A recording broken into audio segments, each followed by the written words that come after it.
Bismillahirrahmanirrahim. Alhamdulillahi rabbil alamin. Wa bihi nasta'inu ala umuri dunya waddin. Wassalatu wassalamu ala ashrafil anbiya'i wal mursalin. Sayyidina Muhammad wa ala alihi wa sahbihi ajma'in. Qala rabbi shrah li sadri wa yassir li amri wahlul 'uqdatam min lisani yafqahu qawli. Amma ba'du, inna asdaqal hadithi kitabullah wa khairal hadi hadiyu sayyidina Muhammadin sallallahu alaihi wasallam wa syarrul umuri muhdatsatuha wa kullu bid'atin dhalalah wa kullu dhalalatin finnar.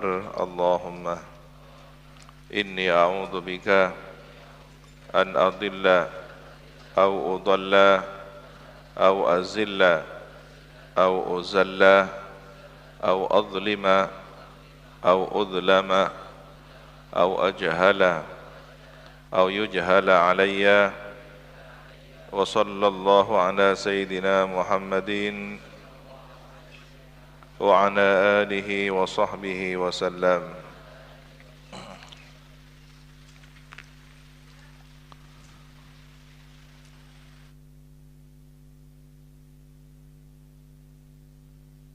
Wa bisanadil muttasili ila al-imamil faqihil usuliyyin nahwiyyil mufassiri Jalaluddin Muhammad ibn Ahmad ibn Muhammad ibn Ibrahim al-Mahalli wa ila al-imam al-hafidh al-mu'arrikh al-adib al-muhaqqiq al-mudaqqiq Jalaluddin Abdurrahman ibn Abi Bakr ibn Muhammad ibn Sabiquddin al-Khudairi As-Suyuti rahimahumullahu ta'ala wa nafa'ana bihima wa bi'ulumihima wa bi asrarihima wa bi asrari sairi salihin. Allahumma aftah lana futuhal arifin.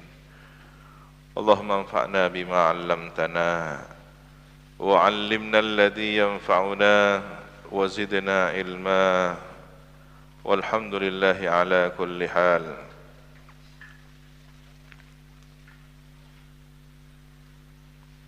Ila tafsiri qawlihi ta'ala. A'udzu billahi minasy syaithanir rajim. Yauma ta'ti kullu nafsin tujadilu an nafsiha wa tuwaffa kullu nafsin ma 'amilat wa hum la yuzlamun. Uzkur, ingatlah wahai Nabi Muhammad, yauma ta'ti, pada hari ta'ti datang, kullu nafsin, setiap jiwa, setiap jiwa, setiap diri, tujadilu, berbantah. Siapa kullu nafsin? Tuhaj, berbantah, berargumentasi, an nafsiha, terhadap dirinya sendiri. La yuhimmuha ghairuha, tidak memperdulikan ha kepada nafsiha ghairuha, selainnya. Wa huwa, dan adapun yauma ta'ti kullu nafsin, itu hari di mana setiap jiwa, setiap diri berbantah terhadap dirinya sendiri tanpa peduli diri orang lain. Yaumul qiyamati adalah hari kiamat.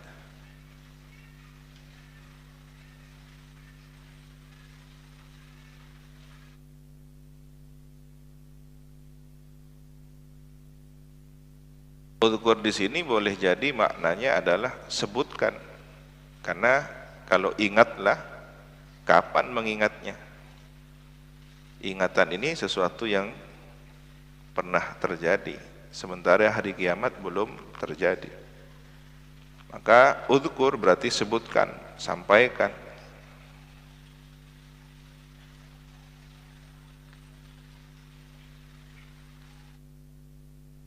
Wa tuwaffa, dan diwafatkan, kullu nafsin, dimatikan, kullu nafsin, setiap diri, setiap jiwa, jazaa, balasan, ma amilat, terhadap sesuatu amilat yang berbuat setiap kullu nafsin, wahum, sedangkan adapun mereka la yudlamuna, tidak dianiaya syai'an, sedikit pun.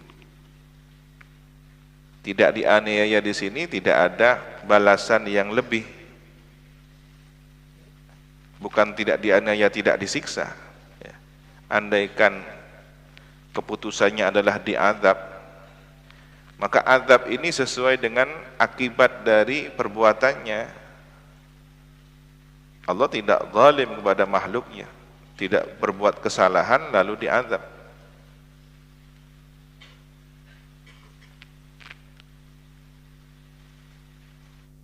Jadi maksudnya la yudlamun, masing-masing balasan itu sesuai dengan perbuatannya. Jika berbuat baik dibalas kebaikan, dan sebaliknya jika berbuat keburukan dibalas dengan keburukan. Maka bukan zalim namanya, balasan atas keburukan yang dilakukannya. Wa daraballahu mathalan, dan membuat Allah Subhanahu wa taala mathalan, suatu perumpamaan. Wa yabdulu, dan menjadi badal, minhu, dari masalan itu apa? Qaryatan, perumpamaan, badalnya apa? Qaryatan, suatu negeri, hiya, adapun qaryah, Makkah, Makkah itu adalah kota Makkah. Wal muradu ahluha, dan adapun yang dimaksud adalah penduduknya. Kanat aminatan, ada dahulu qaryah itu, penduduk dari qaryah tersebut, dari Mekah dahulu adalah aman, tentram, minal gharat, dari penyerbuan. Al-gharat ini jamak muannas dari gharatun, ya, gharat, penyerbuan, penyerangan, ya.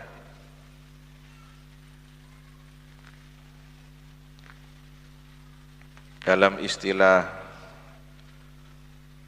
Jawa di zaman Kasuhunan, di situ ada mukasyafatnya para sunan, ya, bahwa menjelang hari kiamat akan terjadi goro-goro, gorot, ya, penyerangan, penyerbuan. La tuhaj, yang tidak bergejolak. Jadi dulu Mekah itu selamat, tentram dari penyerbuan, dari penyerangan. Tidak ada gejolak. La tuhaj, tidak bergejolak. Berbeda dengan beberapa qaryah lainnya, negeri lainnya, yang sering terjadi peperangan antar kabilah, bahkan dijajah, ditaklukkan oleh bangsa lain. Irak sebagian dulu jajahan Persia, sebagaimana Syam sebagian dijajah oleh bangsa Romawi. Tetapi kota Mekah strategis, dia jauh dari serangan manapun. Bahkan pernah ada penyerangan dari Yaman, tahu Raja Yaman waktu itu siapa? Abraha, ya, seorang keturunan Afrika yang memiliki wilayah kekuasaannya hingga ke Yaman. Dari Yaman dengan pasukan tentara gajahnya itu, tentara bergajah. Memang ada penyerbuan tapi tidak sampai ke kota Mekah, sampai di Arafah. Begitu akan masuk Mina, menjelang Muzdalifah, turunlah tayran ababil, ya, tarmihim bihijaratin min sijil. Kejadiannya di sana, di Masy'aril Haram dekat Muzdalifah.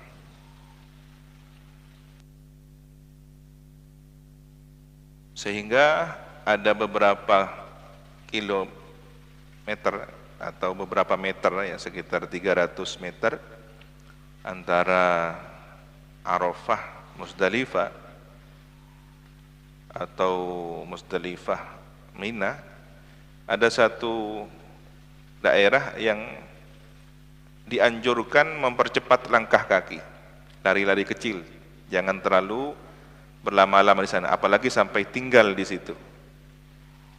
Sejarahnya adalah disitulah tempat terjadinya azab, turunnya azab, Tayron Ababil, ya, serangan, lemparan batu, ya, sijil, hijarah min sijil. Ini menunjukkan bahwa di mana ketika terjadi peristiwa masa lalu berupa kejadian buruk, maka kita jangan sampai berulang peristiwa yang sama di masa yang akan datang atau hari ini. Nah, tempat-tempat yang pernah jadi turunnya adab, jangan sampai kita betah di sana, jangan sampai kita kerasan di sana.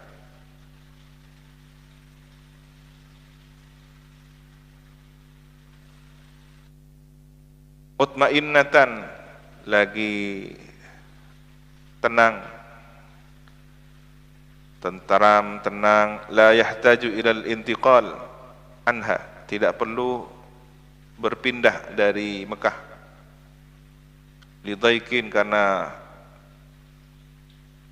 kehidupan yang sulit, au khaufin, atau karena ketakutan.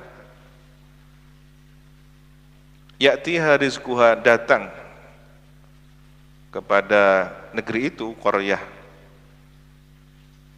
Rizquha, apa rezekinya? Rezekinya penduduk Qaryah itu ragadan wasi'an, leluasa, melimpah, min kulli makanin, dari setiap tempat dikirim sayur mayur dari Yaman, buah-buahan dari Syam, ya, beberapa bahan bumbu dari Afrika atau dari India, sehingga seluruh kebutuhan bahkan jenis makanan pun ada di sana.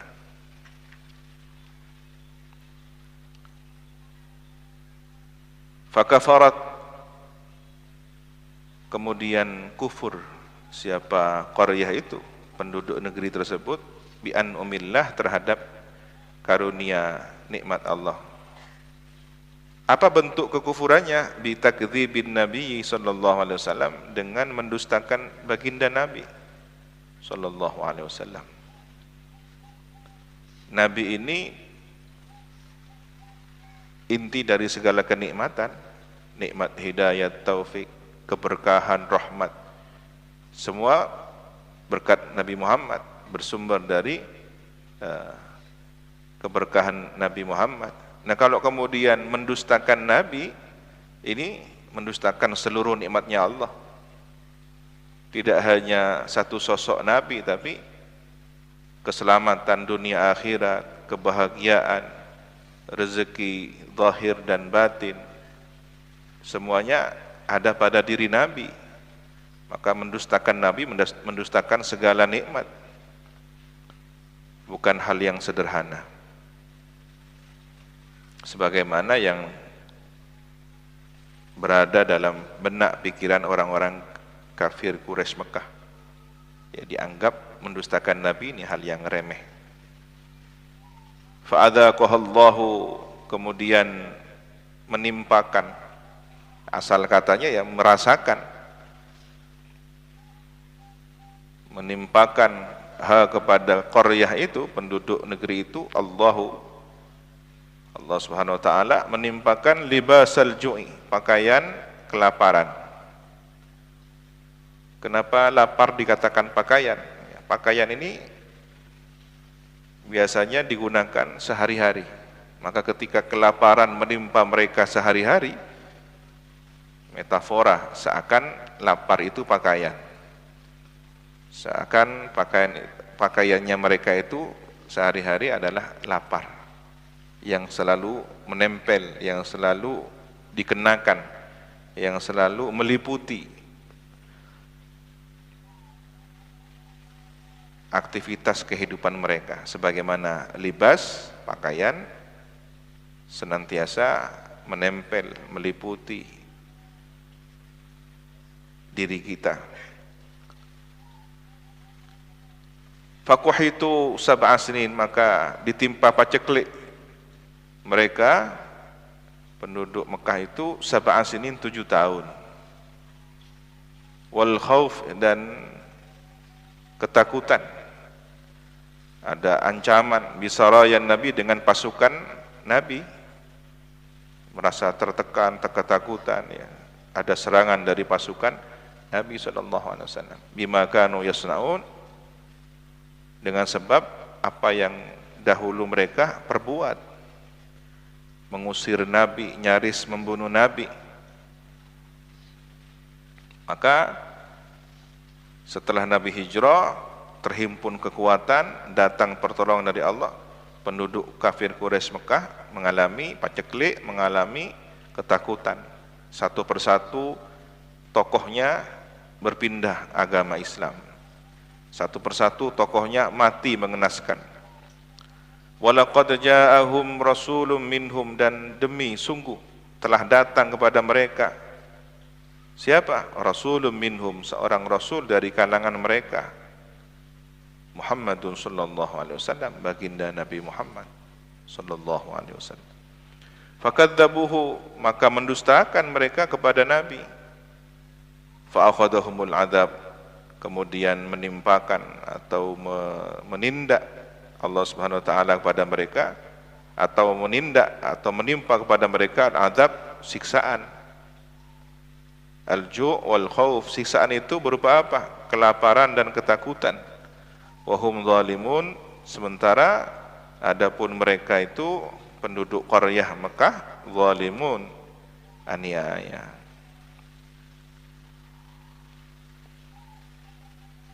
Fakulu, maka makanlah oleh engkau ayyuhal mu'minun, wahai orang-orang yang beriman, mimma razaqakumullah, dari apa yang telah menganugerahkan, merezekikan kepada kamu sekalian. Allahu, siapa Allah, halalan, akan rezeki yang halal, thayyiban, yang baik ya. Thayyib ini tidak hanya sekedar halal, tapi kualitasnya, kesehatannya, menu kandungan vitaminnya. Washkuru, dan bersyukurlah kamu sekalian, wahai orang-orang beriman, nikmatallahi, akan karunia nikmat Allah. In kuntum iyyahu ta'budun, jika ada kamu sekalian, iyyahu, hanya kepada Allah, ta'buduna, menyembah kamu sekalian. Innama harrama alaikumul maitata, hanyalah mengharamkan Allah atas kamu sekalian, mengharamkan Allah alaikum, atas kamu sekalian, al maitata, bangkai. Berbeda dengan sesuatu yang disembelih lalu mati, dengan sesuatu yang mati tanpa proses penyembelihan. Nah, ini ada namanya bangkai.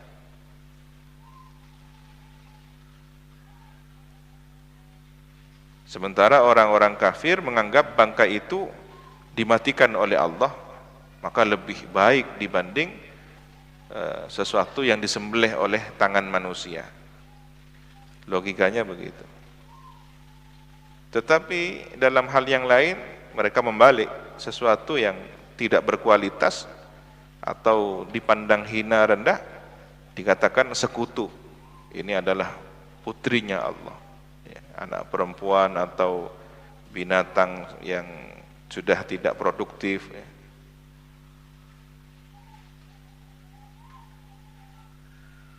Dijadikan korban.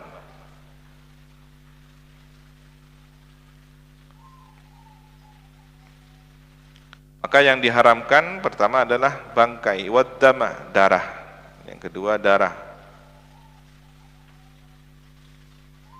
Walahmal khinziri, dan daging babi. Ada banyak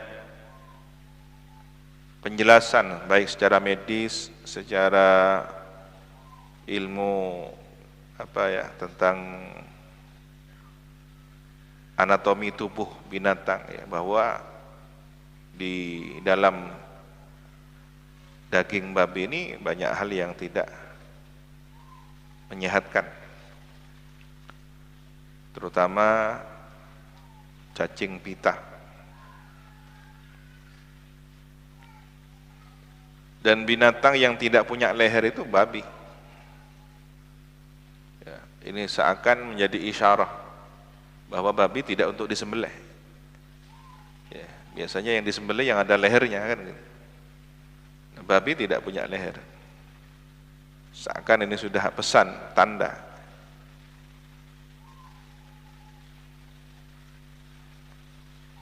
Wa ma uhilla li ghairillahi bihi, dan sesuatu yang disembelih. Kalau ahalla biasanya bermakna mengucurkan deras, atau ahalla itu mengeraskan suara dengan mengucapkan halala, takbir, talbiyah, atau ahalla di sini ketika menyembelih mengucapkan bismillah. Ya, tapi ini maknanya apa? Wa ma uhilla, dan sesuatu yang disembelih li ghairillah, tidak untuk selain Allah, li ghairillah, untuk selain Allah, untuk sesembahan mereka, disembelih untuk sesembahan mereka, bihi, dengan ma itu.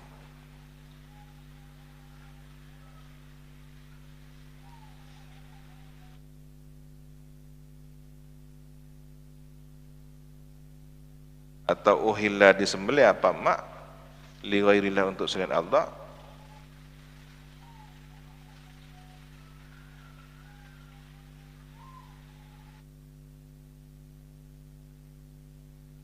Ini juga sering dijadikan ayat untuk menyerang sembelihan dalam rangka perayaan Maulid Nabi, dalam rangka haul masyayikh dan semacamnya, bahwa sembelihan itu dianggap li ghairillah. Padahal ya, kita ini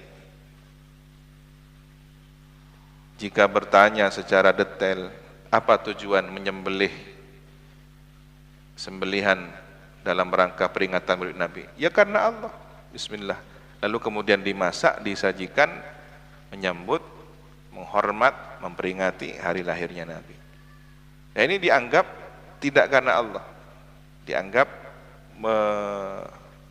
menuhankan baginda Nabi Muhammad atau mengkultuskan Nabi Muhammad. Begitu juga ketika haul, sembelihannya dianggap mengkultuskan seorang syekh atau kiai. Tidak. Ya.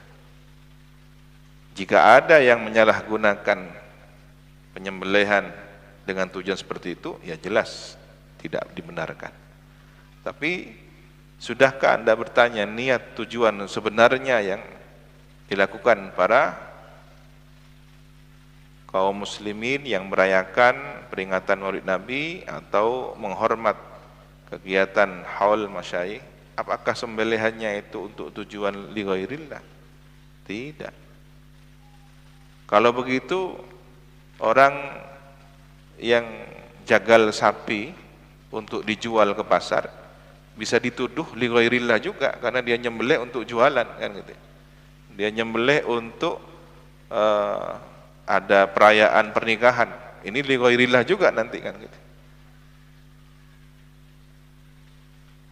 Terlalu pendek mereka menafsirkan ayat. Famaniturra, maka siapa yang terpaksa, dalam kondisi terpaksa, darurat, ghaira baghin, tidak karena durhaka, wala adin, dan tidak melawan, fa innallaha ghafurur rahim, maka sesungguhnya Allah Maha Pengampun lagi Maha Penyayang. Maksudnya apa? Siapa yang terpaksa, maka bagaimana di sini? Kok kemudian jawabannya maka sesungguhnya Allah Maha Pengampun lagi Penyayang? Ya, tidak mengapa makan. Ada kalimat yang ditakdir, diperkirakan ya, bahwa bagi orang yang dalam kondisi darurat, ya tidak apa-apa makan bangkai, makan darah, makan daging babi karena kondisi muttar. Tetapi dalam batasan ya, ghaira baghin wala atin, bukan karena durhaka. Oh, tidak apa-apa, boleh-boleh saja makan yang haram atau makan babi. Nah, ini ada orang yang sudah pernah mengenyam pendidikan di pesantren, tapi karena ada persoalan batin, ada masalah keluarga sehingga dia tertekan. Seorang yang pernah mengenyam pendidikan di pesantren, seharusnya dia santri, tapi tidak menunjukkan perilaku kesantriannya. Ada persoalan dengan orang tuanya, lalu dia mengancam dengan ancaman kata-kata yang melegalkan sesuatu yang haram. Saya sudah pesta makan daging babi guling, agar orang tuanya ini merasa resah sehingga kepikiran. Nah, ini apa tujuannya? Dia punya ilmu, dia pernah mondok. Berbeda kalau orang yang jahil, orang yang bodoh. Nah, orang semacam ini semoga dibimbing hidayah taufik oleh Allah Subhanahu wa taala. Jadi jangan sampai ada kalimat meskipun guyonan, candaan yang terkesan seolah menghalalkan sesuatu yang diharamkan. Wala taqulu, dan janganlah berkata kamu sekalian, lima tasifu alsinatukum, kepada sesuatu yang mensifati apa lisan kamu sekalian, ai liwasfi alsinatukum, artinya karena pensifatan atau penggambaran ucapan kamu sekalian, al-kadhibah, kepada kedustaan. Hadza halalun wa hadza haramun, ini halal, ini haram, lima lam yahilluhu, kepada sesuatu yang tidak menghalalkan kepada ma itu Allahu, siapa? Allah Subhanahu wa taala. Jangan bilang halal kepada sesuatu yang tidak dihalalkan oleh Allah, walam yuharrimhu, dan kepada sesuatu yang tidak mengharamkan Allah kepadanya. Jangan bikin-bikin hukum. Litaftaru 'ala Allahil kadhiba, untuk taftaru, berbuat dusta, mengada-ngada kamu sekalian, 'ala Allah, atas nama Allah, al-kadhiba, ya, kedustaan, berbuat-buat kedustaan pada Allah, binisbati dzalika ilaihi, dengan menisbatkan kedustaan tersebut kepada Allah, mengatasnamakan Allah. Innal ladzina yaftaruna 'ala Allahil kadhiba la yuflihun, sesungguhnya orang-orang yang membuat kedustaan atas nama Allah, membuat suatu kedustaan, ya, la yuflihun, tidak beruntung mereka. Lahum, ialah bagi mereka, mataun qalilun, kesenangan yang sedikit, fid dunya, di dunia. Walahum, dan ialah bagi mereka, fil akhirati, di akhirat, azabun alimun, adapun siksa yang pedih, mu'limun, yang menyakitkan, memedihkan. Wa 'alal ladzina hadu, dan wajib atau harus menjadi beban kepada orang-orang Yahudi, ay al-Yahud, haramna, mengharamkan kami, ma qasasna, apa yang telah kami kisahkan, alaika, kepada engkau Nabi Muhammad, min qablu, jadi sebelumnya, fi ayatin, pada ayat yang lain, ya. Al-An'am 146, ya, pada ayat Al-An'am 146. Wa 'alal ladzina, dan wajib menjadi sesuatu kewajiban, sesuatu yang membebani orang-orang alladzina hadu, orang Yahudi.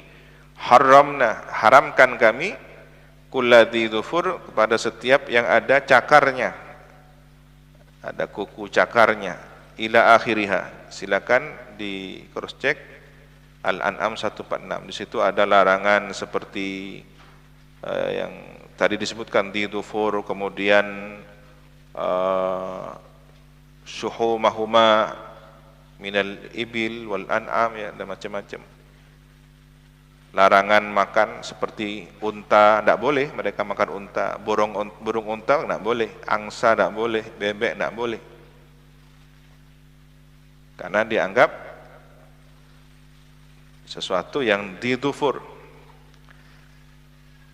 Jadi biasanya kakinya tidak terpisah, nempel gitu ya, berdempetan, seperti angsa, seperti bebek ya. Kemudian seperti onta dan burung onta itu kan hanya dua belah kokotnya. Begitu juga syuhum, lemak perut, tidak boleh. Wa ma dhalamnahum, dan tidaklah aniaya kami kepada mereka bitahrimi dzalik, dengan mengharamkan tersebut.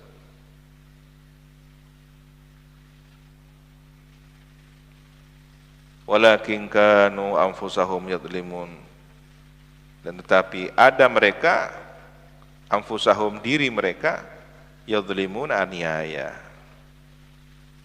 Kanu yadlimun anfusahum, aniaya kepada diri mereka sendiri, birtikabil ma'asi, dengan melakukan perbuatan maksiat, al-mujibah lidzalika, yang mengharuskan kepada aturan pengharaman tersebut.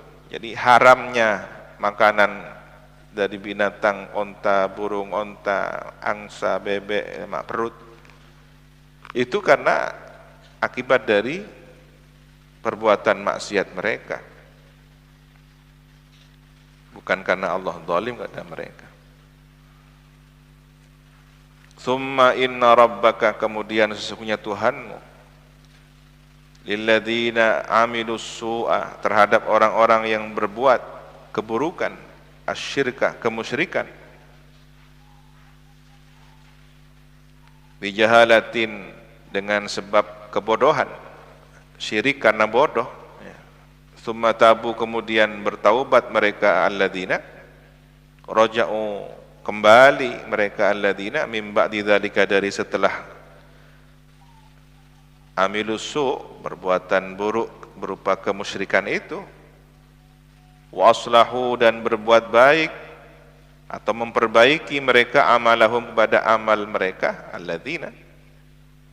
Nah, orang yang semacam itu bertaubat dari kemusyrikannya, inna rabbaka min ba'diha, sesungguhnya Tuhanmu setelah kebodohan itu, al-jahalah, bijahalatin ya, au at-taubah, setelah taubat, la ghafurun, sungguh maha pengampun, lahum, kepada mereka, rahimun, lagi maha penyayang, bihim, terhadap mereka.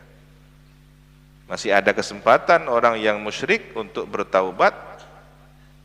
Loh, bukankah musyrik itu dosa paling besar dan tidak diampuni bagi yang mati dalam keadaan musyrik ya. Bagi yang masih hidup dan bertaubat lalu mati dalam keadaan mukmin, ya tidak, terhapus segala kemusyrikannya. Jadi yang dimaksud dengan tidak ada ampunan bagi dosa kemusyrikan, yang sudah membawa kemusyrikan hingga ke alam kuburnya. Berbeda dengan dosa besar lainnya, dosa zina, dosa minum khamr, membunuh, lalu mati. Memang dosa itu dibawa, tetapi masih ada kesempatan masuk surga setelah melalui proses panjang. Inna Ibrahim, sesungguhnya Nabi Ibrahim, kana, ada Nabi Ibrahim, ummatan, imaman, seorang pemimpin, qudwatan, teladan, jami'an, yang mengumpulkan li khisalil khairi, kepada seluruh karakter kebaikan.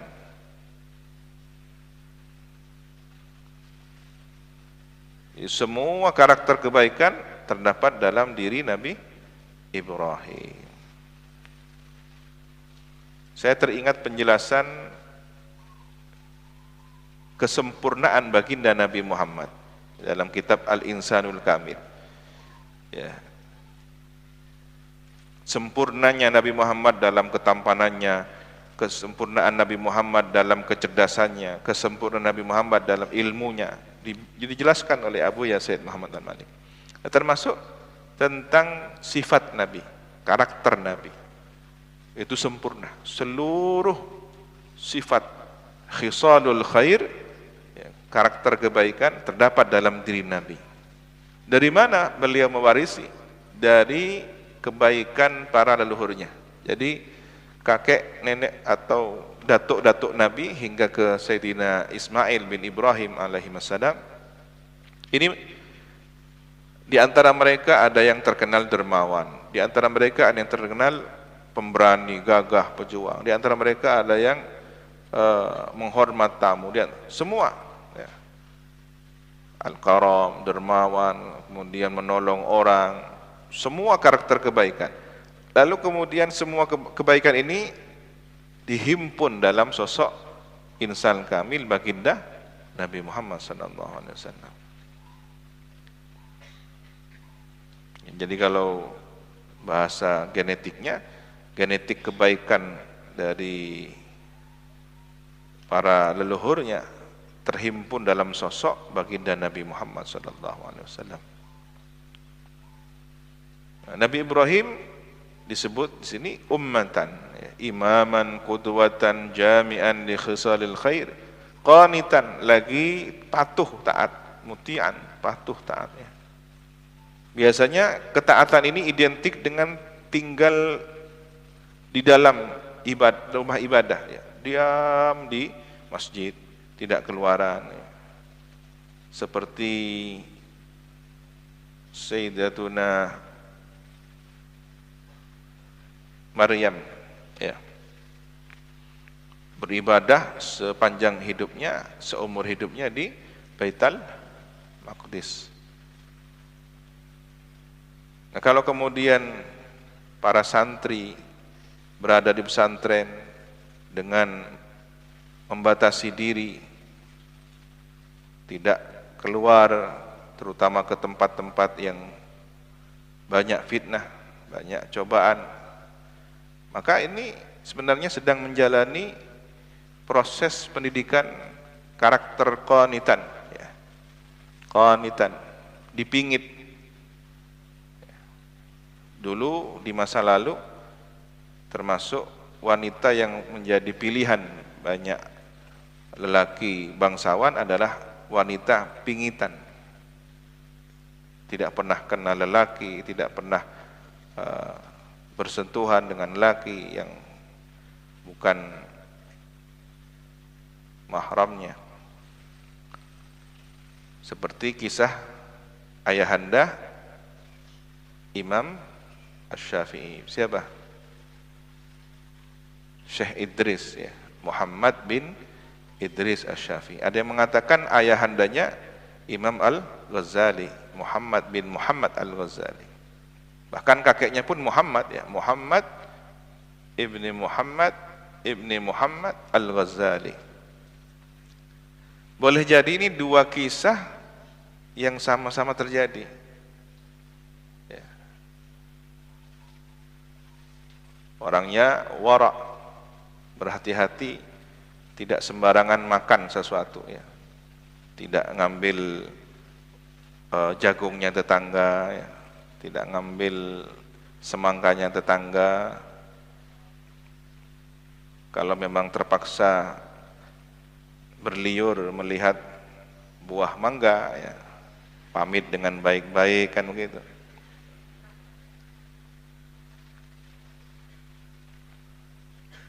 Ini qanitan, pingitan, taat penuh. Maka sebenarnya santri sedang diajari menjadi sosok yang qanitan muti'an. Sebagaimana kisah orang-orang mulia seperti ayahanda Imam Syafi'i dan ayahanda Imam Ghazali. Lahirlah Imam Syafi'i, lahirlah Imam Ghazali dari sikap waraknya, hati-hati itu. Begitu lapar melihat ada buah apel mengalir di aliran sungai, diambillah tanpa pinggir panjang. Begitu sudah dimakan, sudah terasa sedikit kenyang, mulai berpikir jernih. Ya, biasanya gitu ya, kalau orang lapar itu udah sampai. Tetapi ini terbimbing oleh hidayah, sehingga ketika sudah dimakan, ya Allah, ini saya belum tahu sumbernya, asalnya, siapa pemiliknya. Kok tiba-tiba saya makan sembarangan? Ditelusurilah, diikuti aliran sungai itu ke arah mana, hingga mengantarkan ke perkebunan apel. Oh, ini kira-kira di sini. Lalu di situ ada pemilik apel, pemilik kebun apel. Bertanya, tadi ada apel jatuh di aliran sungai, lalu saya makan. Setelah saya telusuri, rupanya dari tempat ini. Izinkan, mohon ridhonya, apel ini saya makan. Si pemilik apel cerdas juga. Nah, ini pemuda tidak sembarangan ini. Eman-eman, kalak mentoh. Dengan siasat cerdasnya, baik saya maafkan, bisyaratin, bal bisyurutin, dengan beberapa syarat. Engkau sanggup menerima untuk meminang putri saya. Siap. Tetapi ini ada walakin, putri saya ini buta, tuli, bisu, buntung. Palang. Tapi karena sudah konsekuensi, dan mungkin Syekh Idris tidak bilang palang kok ini, enggak. Oh, gimana ini? Namanya manusia,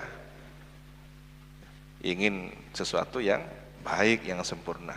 Wah, tapi ini konsekuensi saya makan sesuatu yang haram daripada neraka, tidak apa-apalah, diterima. Qabil tu nikah, sudah. Lalu malam pertama, begitu dibuka, ternyata di dalam kamar itu ada sosok yang sempurna. Begitu mengucapkan salam, disambut. Loh, ini kok ada suara? Salah alamat mungkin. Katanya bisu. Begitu dilihat, melihat, ini kan tidak buta nih, berarti mendengar. Semua sifat yang tadi disampaikan tidak sesuai. Padahal saya akad nikahnya kepada wanita yang buta, tuli, bisu, dan buntung. Wah, ini masalah, ini nanti salah orang ini. Ya, itu boroknya sampai di situ. Cek pot malopot, tidak lopot, lopot.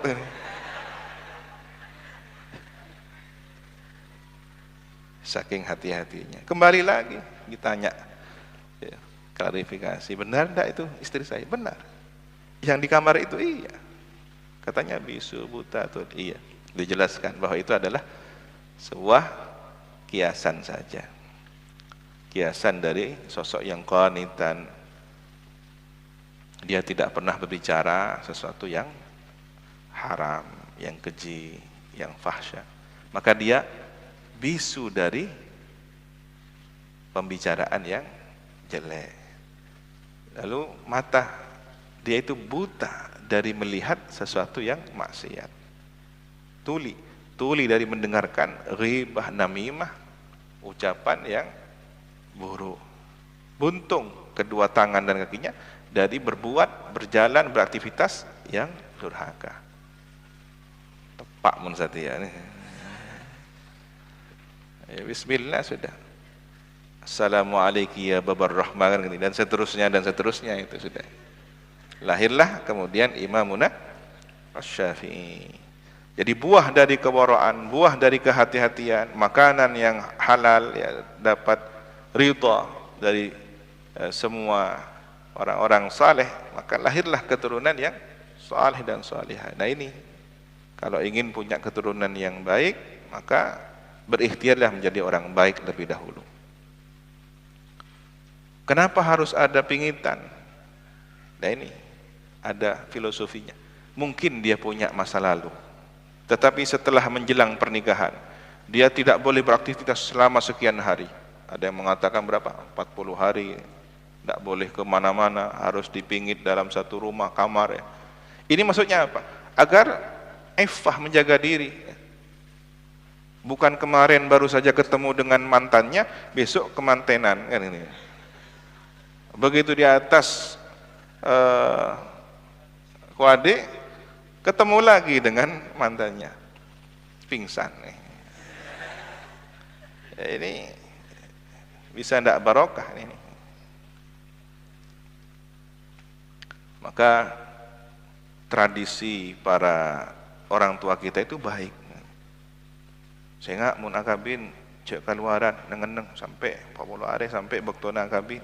Maksudnya ini bukan hanya diam di rumah tapi zikir, munajat pada Allah, karena akan melangsungkan pernikahan dan punya keturunan yang diridhoi oleh Allah. Itu cita-citanya.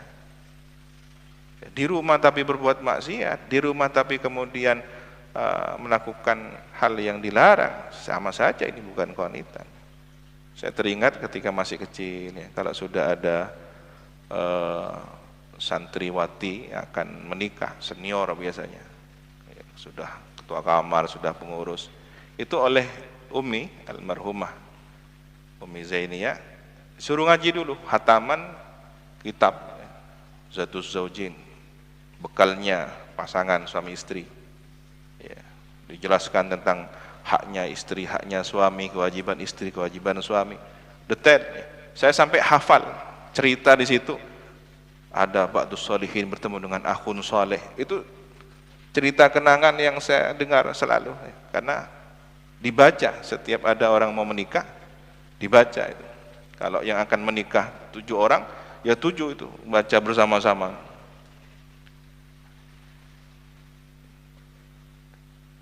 Tujuannya apa? Tidak lain, dalam proses pernikahan ada keberkahan itu.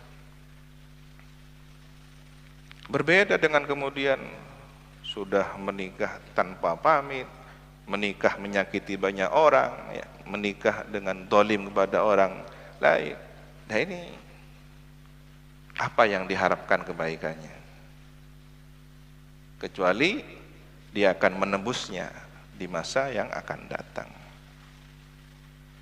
Mudah-mudahan kita dijaga semua oleh Allah. Jodohnya antum, antunna, ini adalah jodoh orang-orang yang terbaik. Maka perbaiki diri sendiri agar jodohnya jadi orang baik. Bukan menyuruh jodoh baik tapi diri kita tidak diperbaiki. Ya, jadikanlah akhlak Anda sebagai akhlak Muhammadi yang berkarakter Sayyidina Muhammad, maka calon istri Anda adalah Khadijah, berkarakter seperti Sayyidina Khadijah. Jadilah Anda seperti Siti Khadijah, maka calon suami Anda insyaallah berkarakter Muhammadi. Ya. Abu Jahal terus ini Siti Maryam repot ya.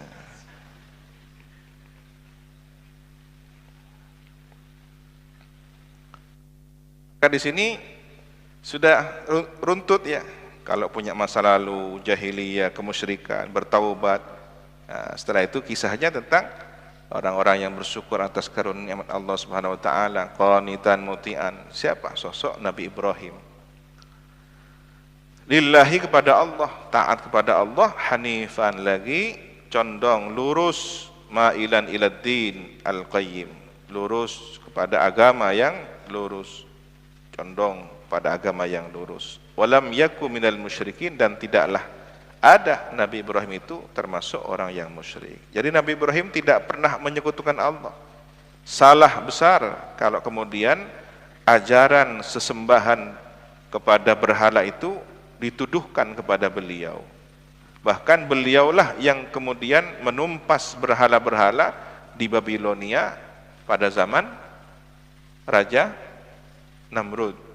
Ya, bahkan beliau yang kemudian dengan cerdiknya setelah menghancurkan berhala yang kecil, sekian ribu atau ratusan berhala kecil, maka kapak itu diletakkan ke berhala yang paling besar. Hadza akbar. Begitu dituduh, beliau jawab, bal fa'alahu kabiruhum hadza. Bahkan yang melakukan isyarat kepada dirinya dalam batin, iya saya, tapi enggak dilafatkan ya. Kabiruhum hadza, ini yang paling besar. Tauriyah, strategi tauriyah boleh dipakai dalam rangka dakwah, dalam rangka kebenaran ya.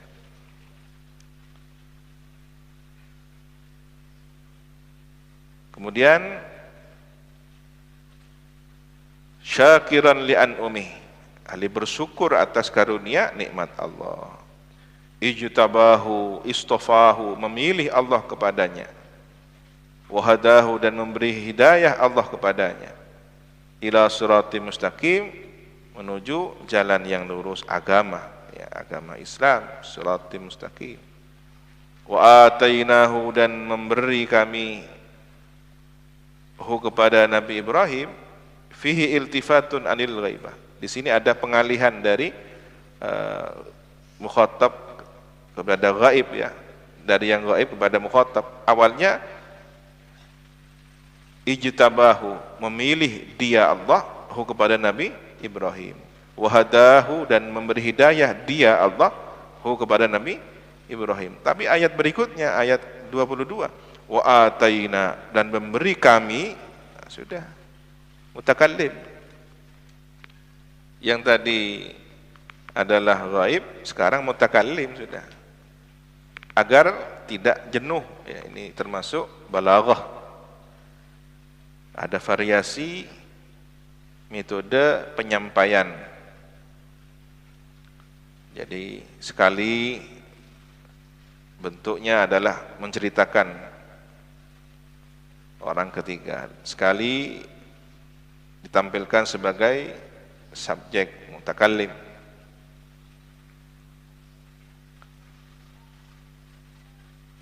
Memberikan kami kepada Nabi Ibrahim itu fid dunya, di dunia, hasanatan, kebaikan. Hiya, adapun hasanah di situ, kebaikan yang diberikan di dunia, as-sanaul hasan, pujian adalah pujian baik, fi kulli ahli adyan, pada setiap pemeluk agama. Orang Nasrani memuliakan Nabi Ibrahim, orang Yahudi memuliakan Nabi Ibrahim. Lebih-lebih umat Islam yang memang lebih berhak untuk memuliakan Nabi Ibrahim. Wa innahu fil akhirati laminas salihin, dan sesungguhnya Nabi Ibrahim kelak di akhirat sungguh termasuk orang-orang yang saleh. Alladzina lahumud darajatun ula, orang salihin itu orang-orang yang ialah bagi mereka itu adapun derajat yang tinggi. Summa auhayna, kemudian memberikan wahyu, siapa kami, ilaika, kepada engkau ya Muhammad, wahai Nabi Muhammad.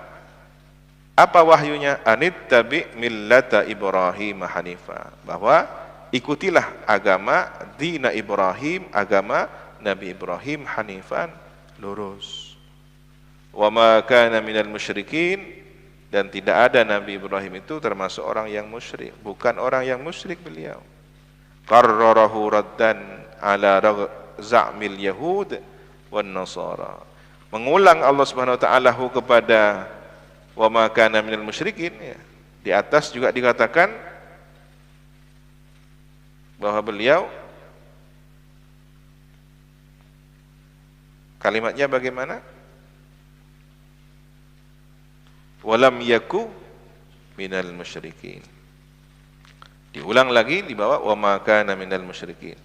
Ini dalam rangka apa? Menolak, membantah atas tuduhan orang Yahudi dan Nasrani, annahum ala dinihi, bahwasanya mereka orang Yahudi dan Nasrani berada di atas agama Nabi Ibrahim. Sementara Yahudi dan Nasrani ada konsep keberhalaan di situ, ada konsep kemusyrikan dengan mengatakan Uzair ibnullah.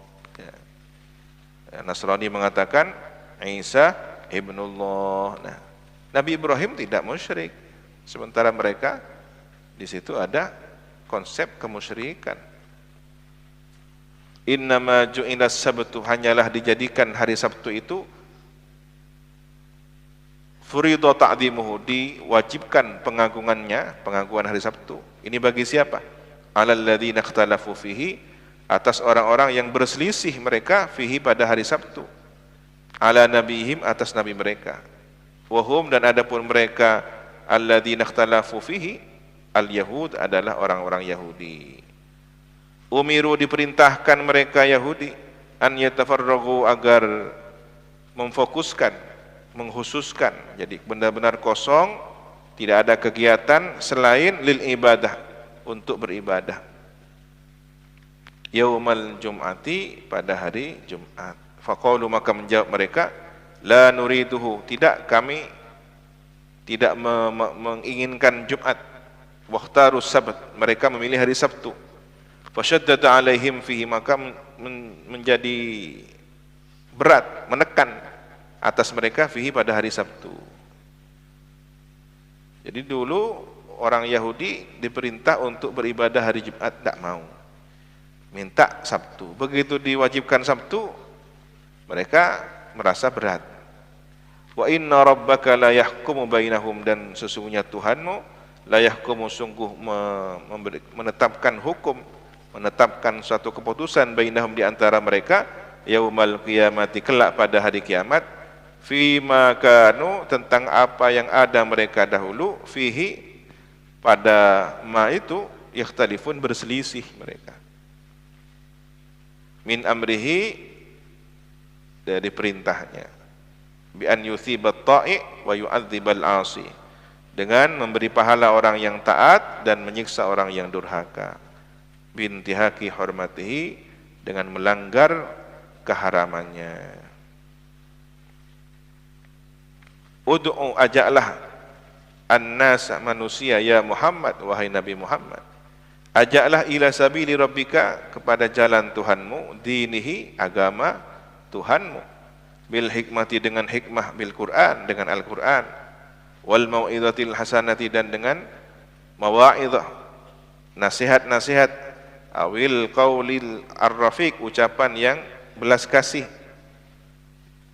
wajadilhum, dan ajak debatlah mereka, billati, dengan sesuatu, ay bil mujadalatil lati hiya ahsan, dengan perdebatan yang mujadalah itu, perdebatan itu, hiya allati ahsan, lebih baik. Kalau memang harus berdiskusi, berdebat, ya harus lebih baik. Kaddu'a ilallah, seperti mengajak kepada Allah, bi ayatihi, dengan bukti tanda-tanda ayat Allah. Mari kita beriman kepada Allah. Tidaklah semesta raya ini tercipta tanpa ada pencipta. Mustahil keberaturan semesta raya ini tanpa ada yang menciptakannya. Nah ini kan ahsan. Wa du'a ila hujajihi, dan mengajak kepada hujah-hujahnya, argumentasinya, seperti yang dilakukan Imam Abu Hanifah di saat menghadapi seorang zindik. Ada zindik ini orang yang lisannya fasih agama, hafal Quran, hafal hadis, tapi pemikirannya pemikiran sesat, disimpang siurkan makna dari Al-Quran dan hadis itu. Bahkan zindik ini ada yang kemudian mencampur adukkan agama. Nah, suatu ketika zindik ini yang menantang Imam Abu Hanifah, kebetulan zindik yang ateis, tidak meyakini adanya Tuhan, ya, tidak beriman kepada pencipta, apalagi mengenal Allah. Tidak ada pencipta ini. Alam semesta secara kebetulan ada dengan sendirinya. Ya mungkin seperti kelompok yang mengatakan semesta ini dari ledakan besar kemudian terbentuk gugusan-gugusan, jadi planet, jadi matahari, bintang, dan seterusnya. Nah, kelompok ini penentang tentang keberadaan wujudullah disebut ateis. Minta berdebat, sudah disanggupi oleh Imam Abu Hanifah. Beliau cerdas, ya. Lalu ditunjuklah tempatnya di suatu lapangan di desa ini pada jam sekian, katakanlah jam 8 pagi misalkan. Orang diminta untuk berkumpul lebih awal. Sudah, panitia acara dari pihak penentang ya. Zindik itu sudah disiapkan, ini acara debat terbuka, siap akan menjatuhkan Imam Abu Hanifah di hadapan orang-orang banyak dengan hujah-hujahnya. Ternyata Imam Abu Hanifah punya siasatnya. Beliau ternyata ditunggu jam 8 tidak ada, jam 9 belum juga datang, jam 10 belum juga datang. Begitu jam sudah cukup lama, kira-kira katakanlah jam 11 atau setelah zuhur, baru muncul. Dengan emosi, dengan marah, kaum ateis ini kemudian setelah mencaci maki, menyalah-nyalahkan Imam Abu Hanifah yang dianggap tidak tepat janjinya jam 8 malah molor. Ternyata menunda waktu itu bagian dari strateginya Imam Abu Hanifah. Anda mau mendengarkan alasan saya kenapa terlambat? Anda kenapa marah-marah? Tidak terlebih dahulu klarifikasi apa alasan saya lambat dengan tenangnya. Baik, sudah reda. Kemudian masih dengan suara yang lantang, terbawa emosi, si pihak ateis ini, Zindik, bertanya, apa yang membuat engkau datang terlambat? Tadi saya untuk ke tempat ini harus menyeberangi sungai. Memang ada sungai, jarak antara tempat tinggalnya Imam Hanifah ke tempat pertemuan itu, dan cukup dalam.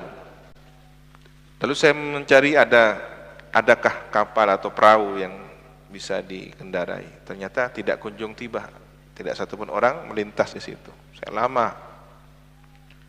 Tiba-tiba ada pohon besar membelah diri. Lalu kayunya, ranting-rantingnya membentuk dengan sendirinya sebuah kapal perahu. Dusta. Pokoknya didustakan ya, dengan emosional. Baik, Anda mendustakan ucapan saya. Kenapa? Tidak mungkin perahu tercipta dengan sendirinya, pohon terbelah dengan sendirinya, membentuk papan kayu, lalu jadi perahu. Pasti ada yang membuat, pasti ada yang memahat, pasti ada yang membuat perahu dari kayu. Ini hujahnya saya. Anda kepada seukuran perahu kayu saja sudah tidak percaya jika tidak ada yang menciptanya. Apalagi dengan perahu raksasa yang kita huni ini, planet bumi yang sedang berlayar di ruang angkasa ini, pasti ada penciptanya. Allahu Akbar, orang-orang semua yang hadir bertakbir, menang Imam Abu Hanifah. Anga-anga. Dia tidak percaya, ternyata ketidakpercayaannya kepada perahu menjadi hujatan alaihi. Hujah, argumentasi yang mengalahkannya justru. Perahu, dia tidak percaya, tidak mungkin perahu kemudian terbentuk sendiri. Bohong kamu Imam Abu Hanifah. Mengada-ngada saja, bikin alasan. Dibalik. Nah, Anda tidak percaya? Itu tujuan saya.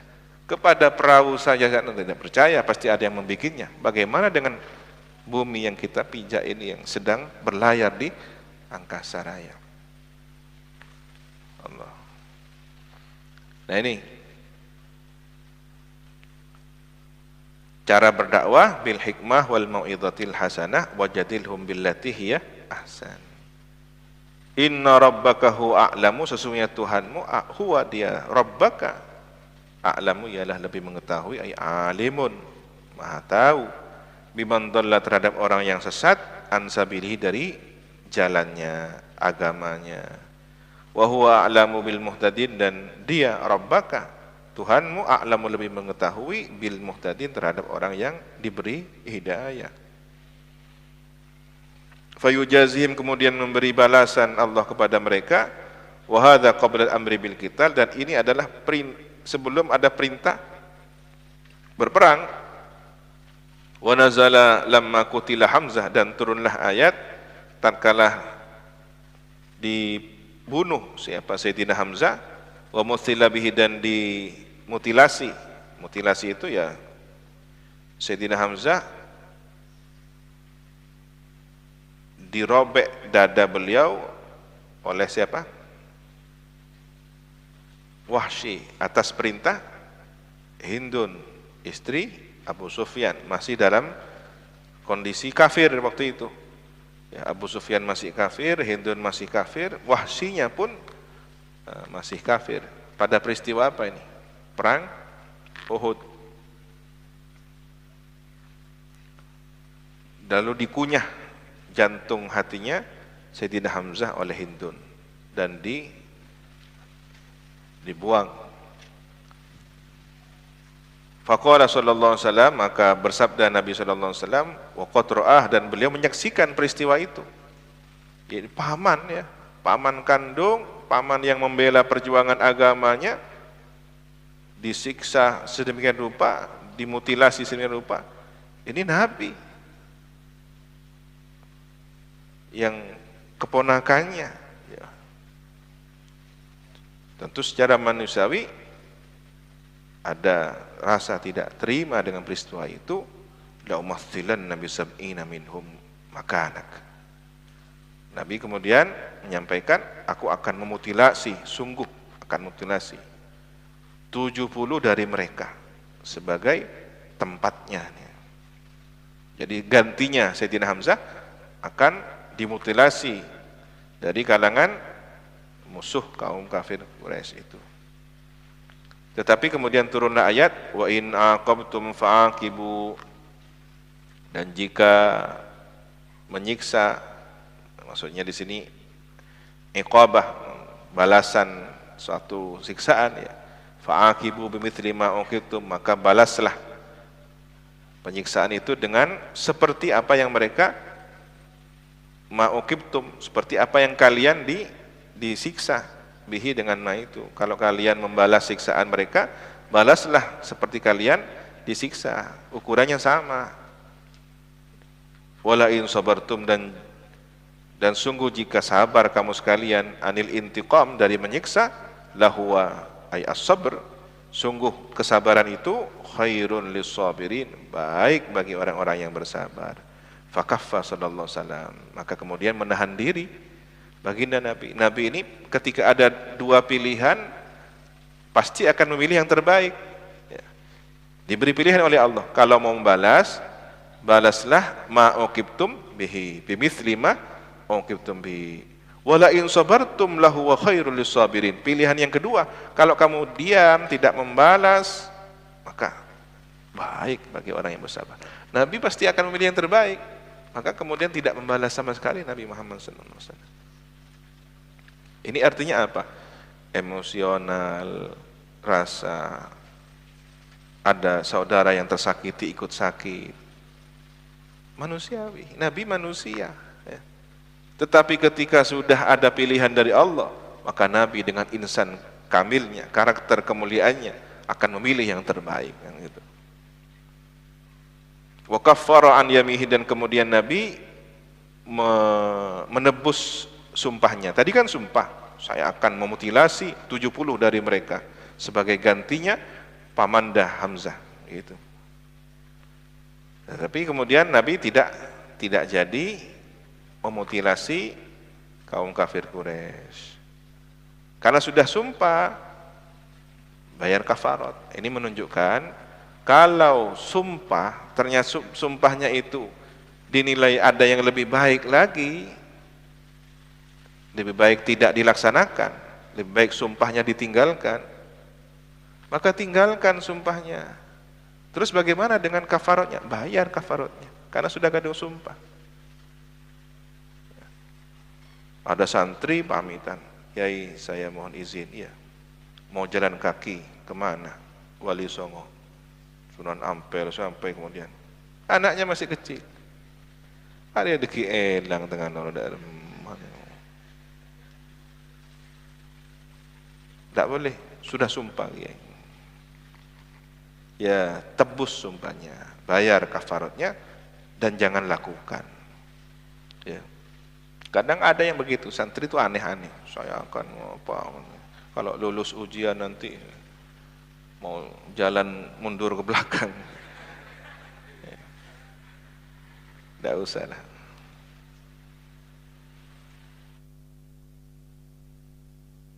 Rawahu Al-Bazzar, meriwayatkan kepada hadis ini Imam Al-Bazzar, wasbir, dan sabarlah engkau Nabi Muhammad, wa ma sabruka illa billah, dan tidaklah kesabaranmu kecuali dengan pertolongan taufik Allah, bitaufiqihi, dengan taufik Allah. Wala tahzan, dan janganlah bersedih engkau, alaihim, atas mereka, ail kufar, alal kufar, janganlah bersedih atas orang-orang kafir, illam yu'minu, jika mereka tidak beriman, lihirsika, karena keinginan kuatmu, ala imanihim, terhadap keimanan mereka. Nabi sangat ingin mereka masuk Islam, tetapi jangan kecewa, jangan sedih hati ketika orang-orang kafir itu tidak beriman.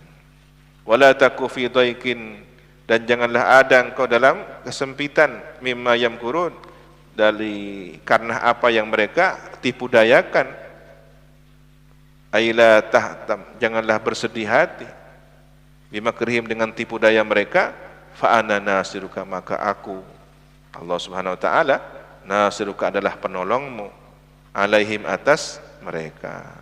Innallaha ma'al ladzina taqau, sesungguhnya Allah berserta orang-orang yang takut. Mereka itu alladzina al-kufra wal ma'asi, takut kepada kekufuran dan kemaksiatan.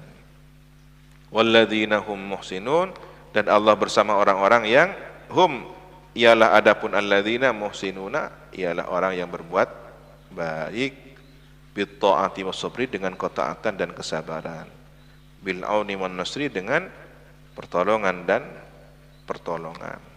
Al-aun, ya pertolongan, maunah, bantuan, wan nasr, pertolongan. Shadaqallahul azim. Allahu subhanahu wa ta'ala alam. Isyarah dari Imam Ibnu Ajibah bahwa perumpamaan tentang negeri Mekah yang penduduknya semula dikaruniai nikmat, lalu dicabut nikmat itu dengan ditimpakan paceklik 7 tahun, ketakutan, ancaman dari serangan-serangan luar. Ini akibat dari ulah mereka. Maka hati yang semula aman, damai, tentram dengan Allah Subhanahu wa taala, zikir, ingat senantiasa pada Allah. Lalu datanglah rezeki berupa ilmu, karunia batin dari segala penjuru arah. Tapi kemudian orang ini, hatinya yang sudah sempat dipenuhi dengan ketenangan, diberi rezeki ilmu, pemberian batin rohani, kufur kepada nikmat guru. Dia tidak beradab kepada gurunya, murabbinya yang telah membimbing hatinya, memberikan rizki ilmu, ya. Lalu keluar dari tangan bimbingan gurunya sebelum mencapai derajat mulia, apalagi keluar dari pesantren dalam keadaan tidak terhormat, maka Allah akan mencicipkan kepadanya, memberikan satu musibah, libasal faqri ba'dal ghina billah, akan tertimpa penyakit fakir setelah kaya dengan Allah. Maka dia akan ngemis-ngemis kepada dunia, dia akan butuh kepada dunia, rakus dunia yang sebelumnya sudah pernah merasa cukup dengan Allah. Waktu di pondok, meskipun serba kekurangan, tenang, pada pangeran, tenang, barokana guru, ya, berkecukupan semuanya. Tapi ketika pulang lalu tidak mengamalkan ajaran gurunya, durhaka kepada gurunya, hati-hati, maka akan ngemis-ngemis dunia, jabatan, kekuasaan, menjadi orang yang jauh dari Allah. Hilanglah rezeki batinnya setelah dahulu pernah yakin, ya. Walaupun di pondok pernah yakin, pernah menjalani keistiqomahan, tapi karena kemudian kufur dengan nikmat syekh, nikmat guru, dia durhaka, su'ul adab, cangkolan, ya, ngastete, dicabut keberkahannya, menjadi orang yang fakir, ngemis-ngemis dunia. Kemudian perintah memakan rizki Allah yang halal dan tayyib. Ini isyarah bahwa orang yang sudah berjanji setia untuk menjalani agama ini dengan baik, mensyukuri nikmat Allah dengan baik, ya, maka Allah akan memberikan rizki berupa keyakinan, buah-buah ilmu. Tetapi syukurilah nikmat itu, ilmunya disyukuri, yakinnya disyukuri, dengan ibadah, dengan keistiqomahan, mengamalkan ilmunya. Jangan sampai tersibukkan sesuatu yang selain dari ilmu itu. Jangan makan bangkai, dunia ini bagaikan bangkai. Jangan makan darah, ya. Darah ini sesuatu yang keluar dari kezaliman, sesuatu yang biasanya disembelih baru kemudian keluar darah. Nah, sesuatu yang menikmati dari suatu penderitaan. Hati-hati. Najis. Nah, orang yang lalai itu disebut dengan najasatul ghaflah. Maka jangan sampai lalai. Pada akhirnya orang yang suka makan babi, makan bangkai, makan darah, dia akan menjadi orang yang keras hatinya, dungu pikirannya. Begitulah orang yang suka dunia, hubbud dunia, maka hatinya lalai kepada gurunya, kepada ajaran gurunya, jauh dari agama Allah, jauh dari bimbingan Rasulullah, sambungan rohaninya, karena sudah putus dengan gurunya. Ya. Dicabut rezeki yakin dan buah-buah ilmunya. Yang terjadi adalah keras hatinya, dungu pikirannya, sangat rendah kecemburuannya membela kebenaran. Akhirnya apa? Meskipun pernah mondok, begitu pulang ada kemaksiatan, ikut bermaksiat. Ya. Bukan malah cemburu, bukan malah marah. Ya. Yang paling ditakutkan matinya su'ul khatimah. Orang yang dulunya pernah jahiliyah, musyrik, tapi kemudian bertaubat, memperbaiki amalnya, diampuni oleh Allah. Nah, begitu juga orang yang pernah su'ul adab, pernah cangkolang, tapi kemudian bertaubat, bagus taubatnya, sopan santun, memperbaiki kesalahannya, ya. Pernah terucap salah kata kepada gurunya, salah sikap kepada gurunya, lalu ditegur, bahan cangkolang, bahan su'ul adab, langsung asapora, minta maaf, memperbaiki hubungannya kembali, maka akan menyusuli para kekasih-kekasihnya itu. Apolong boleh ben guruna, semak boleh ben guruna, ya. Jadi masih ada kesempatan. Orang yang su'ul adab, orang yang cangkolang, ki beda kesempatan keangkui na bengguru, akompol ben guru. Syaratnya apa? Perbaiki kesalahan itu. Taubatlah dari kesalahannya, ikuti jenjang-jenjang makom yang mulia sampai kepada gurunya. Kalau tidak, tak apa-olong tuhnya akhirat. Kemudian Sabtu terjadi perselisihan di kalangan orang Yahudi. Yang dulunya diperintahkan hari Jumat, dia tawar-menawar minta hari Sabtu. Begitu diberi hari Sabtu, terasa berat. Nah, ini sampai ada peristiwa sekelompok orang Yahudi diubah menjadi kera karena ada larangan beraktivitas pada hari Sabtu. Ternyata mereka tidak kuat melihat ikan-ikan di lautan yang bermunculan pada hari Sabtu. Nah, ini kan para nelayan tergiur untuk menangkap ikan pada hari Sabtu, padahal sudah minta sendiri hari Sabtu.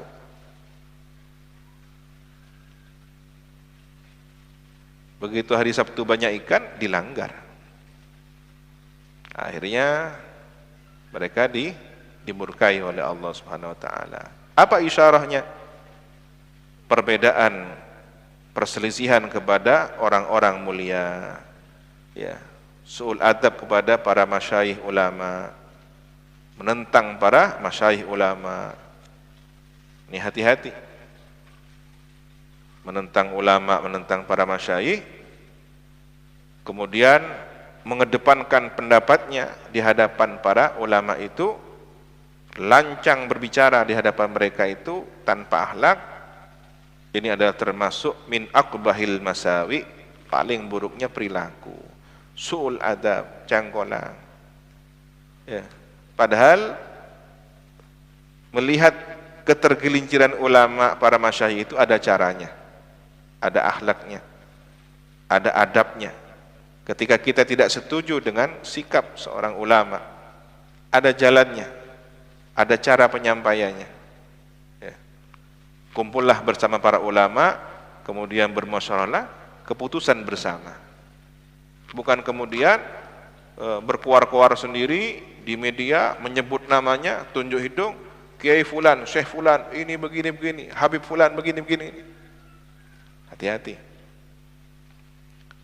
Nanti akan terputus dari kebaikan.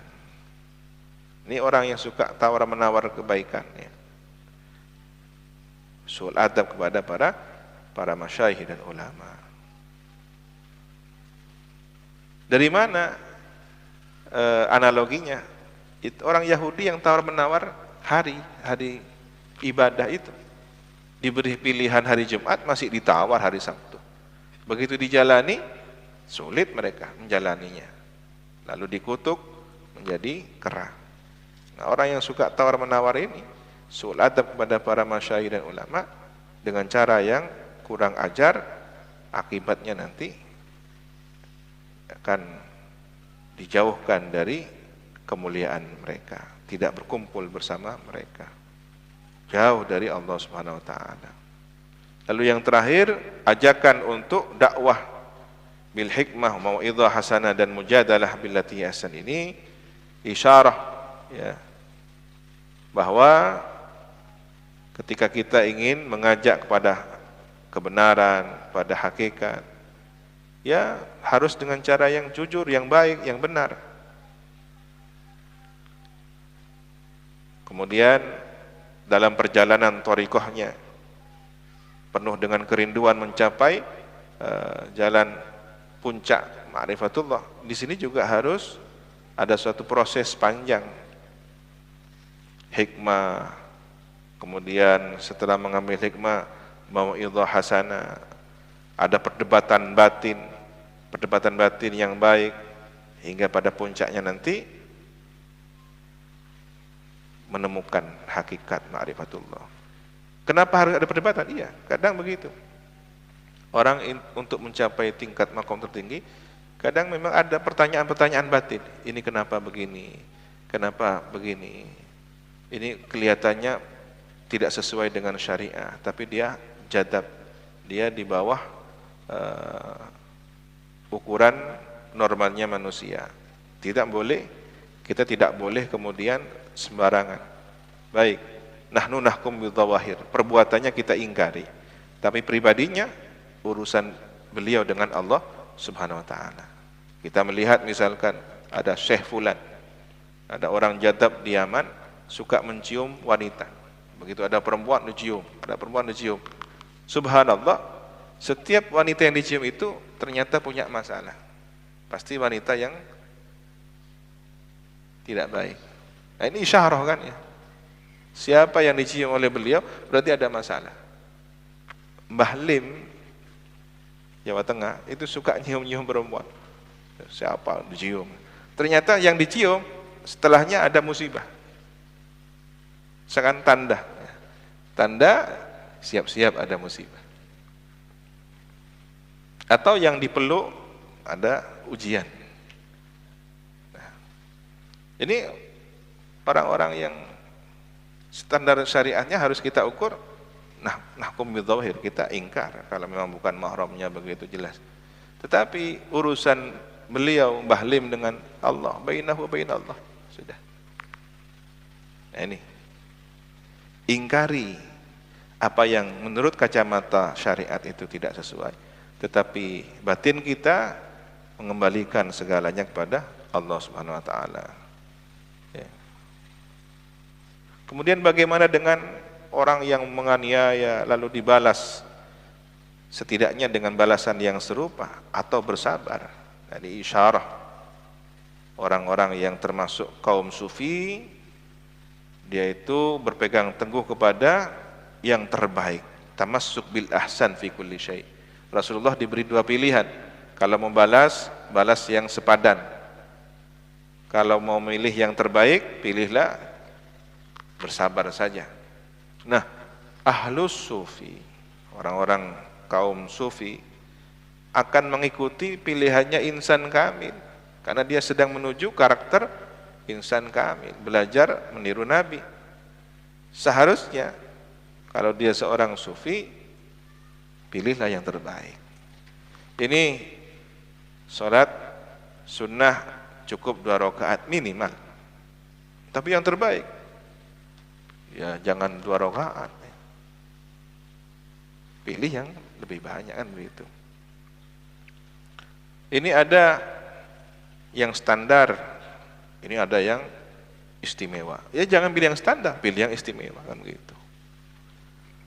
Bolehkah misalnya mengaji cukup dengan pakaian yang menutupi aurat, standar menutupi aurat? Iya. Tapi yang terbaik ada yang terbaik. Tidak hanya menutupi aurat, tapi ada kerapian, ada karakter kesolehan, ya. Baik, pilih yang lebih.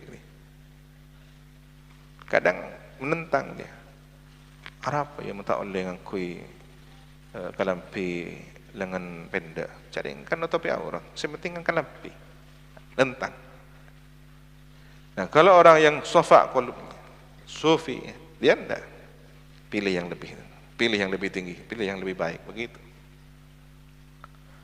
Alladzina yastami'ul qawla fayattabi'una ahsana. Orang yang mendengarkan perkataan lalu mengikutinya terbaik.